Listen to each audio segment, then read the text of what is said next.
Good morning, student. I am Parul, and today's my topic is Resource and Development, class 10th, book Contemporary India, part 2. Right? कल हमने resources के बारे में एक introduction दिया था कि what is the resources. Right? आज हम बात करेंगे classification of the resources. Resources को 4 पार्ट में डिवाइड किया गया है. First, on the basis of origin, on the basis of exhaustibility, on the basis of ownership, on the basis of status of development. right? तो ये 4 part है. Students, आपकी book के अंदर एक चार्ट दिया गया है, इसको आप बहुत अच्छे से रीड करना.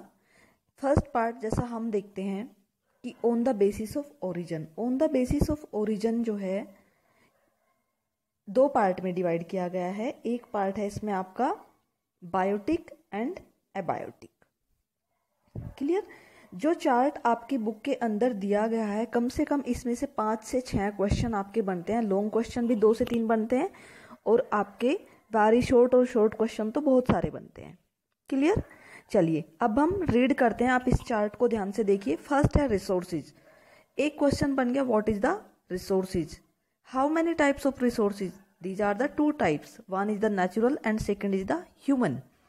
नेचुरल को अगेन 2 पार्ट में डिवाइड किया गया है. एक आपका रिन्यूएबल और दूसरा नॉन रिन्यूएबल. रिन्यूएबल जो रिन्यू हो सकता है, जिसको हम दोबारा यूज कर सकते हैं, और नॉन रिन्यूएबल जिसको हम यूज नहीं कर सकते. अगेन रिन्यूएबल को 2 पार्ट में डिवाइड किया गया, continuous and biological. Continuous means जो कंटिन्यू चलता रहता है, जिसको आप रोक नहीं सकते, क्योंकि यहाँ नेचुरल की बात हो रही है. और बायोलॉजिकल को अगेन 2 पार्ट में डिवाइड किया गया. फर्स्ट है आपका नेचुरल वेजिटेशन एंड सेकंड है आपका वाइल्ड लाइफ. ये था रिन्यूएबल का पार्ट. अब है आपका non renewable. Non renewable means recyclable metals, जिसको हम रिसाइकल दोबारा से यूज कर सकते हैं. क्लियर? वो हमारा हुआ रिसाइकेबल. और दूसरा है नॉन रिसाइकेबल, यानी कि जिसको हम यूज नहीं कर सकते, जो एक बार हमने यूज किया और उसके बाद फिनिश हो गया, और जिसको बनने के लिए लाखों करोड़ों वर्ष लग जाते हैं, इसको आप दोबारा खुद नहीं बना सकते, तो वो आपका नॉन रिसाइकेबल. क्लियर? अब हम बात करते हैं ह्यूमंस की. ये हमारा नेचुरल रिसोर्सेज था. अब है ह्यूमन रिसोर्सेज. ह्यूमन रिसोर्सेज में एक है आपका structure of institution.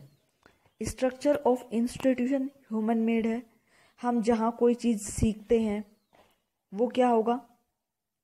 Human being interact with the nature through technology and create institution. देखिए, ह्यूमन बीइंग टेक्नोलॉजी का यूज करता है किसके थ्रू? इंस्टीट्यूशन. इंस्टीट्यूशन हमें क्या सिखाते हैं? किसी चीज को यूज करना. फॉर एग्जाम्पल, आप स्कूल आते हैं और स्कूल में आप बहुत सारी चीजें सीखते हैं, तो ये क्या हुआ आपका? इंस्टीट्यूशन. नेक्स्ट है आपका इसमें क्वांटिटी एंड क्वालिटी. अब जब हम इंस्टीट्यूशन की बात कर रहे हैं, तो वहां से हमें 2 चीज मिलती है, एक क्वांटिटी और दूसरी क्वालिटी. अगर क्वांटिटी ज्यादा होती है तो क्वालिटी डाउन होती है, इकोनॉमिक्स में आपने पढ़ा होगा, और अगर क्वांटिटी कम होती है तो क्वालिटी बेहतर होती है. बट अब ऐसा नहीं है. तो ये जो चार्ट है, अब हम इसको डिटेल में पढ़ेंगे. जैसा अभी मैंने आपको कहा कि रिसोर्सेज, जैसे नेचुरल रिसोर्सेज की अगर हम बात करते हैं, इसमें एग्जांपल भी दिया गया है कि कॉन्टिन्यूअस रिसोर्सेज क्या होते हैं. कॉन्टिन्यूअस रिसोर्सेज का मतलब है कंटिन्यू चलने वाला. क्या चलता है? हवा कंटिन्यू चलती है, वाटर कंटिन्यू चलता है. तो ये क्या हुआ आपका? ये हुआ आपका continuous resources. Renewable resources and non renewable resources. अब हम इनकी बात करते हैं डिटेल में. फर्स्ट है आपका on the basic of origin. On the basis of origin के मैंने 2 पार्ट आपको बताए. फर्स्ट पार्ट है आपका बायोटिक रिसोर्सेज और सेकंड पार्ट है आपका abiotic resources. Biotic resources, these are obtained from biosphere and have life such as human beings, flora and fauna, fisheries, livestock, etc.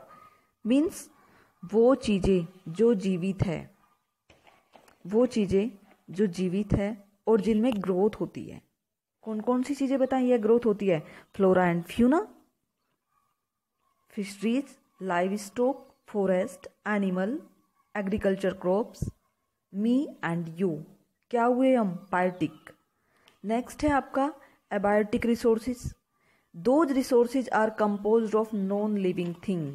These means all these things which are composed of non-living things are called abiotic resources. For example, rocks and metals. Rocks और metals जो है उनमें कोई growth नहीं होती, वो non living होते हैं। क्लियर।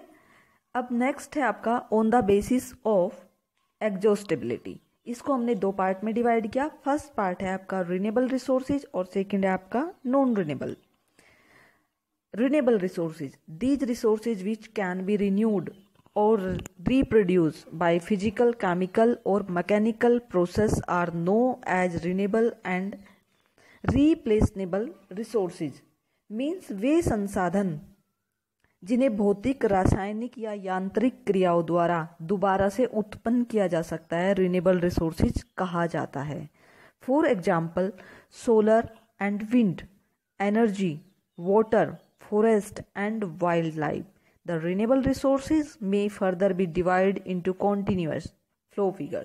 देखिए उदाहरण के लिए मैंने अभी आपको क्या एग्जांपल दिया, सोलर, रिन्यूएबल, हवा चल रही है ठीक है, लेकिन हम उसको रीयूज कर सकते हैं एनर्जी बनाने के लिए, इलेक्ट्रिसिटी बनाने के लिए, तो वो क्या हुई आपकी renewable.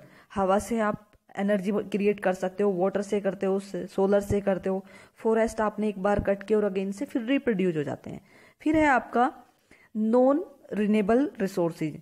These occur over a very long geological time. Minerals and fossils are example to such resources. These resources take millions of years in their formation. Some of the resources like metals recyclable and some like fossil fuels cannot be recyclable. कुछ resources ऐसे होते हैं जिन्हें आप एक बार use करते हैं और एक बार यूज करने के बाद वो खत्म हो जाते हैं।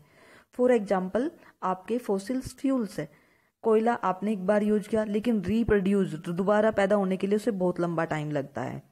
नेक्स्ट वीडियो में हम पढ़ेंगे on the basis of ownership. अगर आपको इसमें कहीं भी कोई प्रॉब्लम क्रिएट होती है तो आप क्वेश्चन पूछ सकते हैं।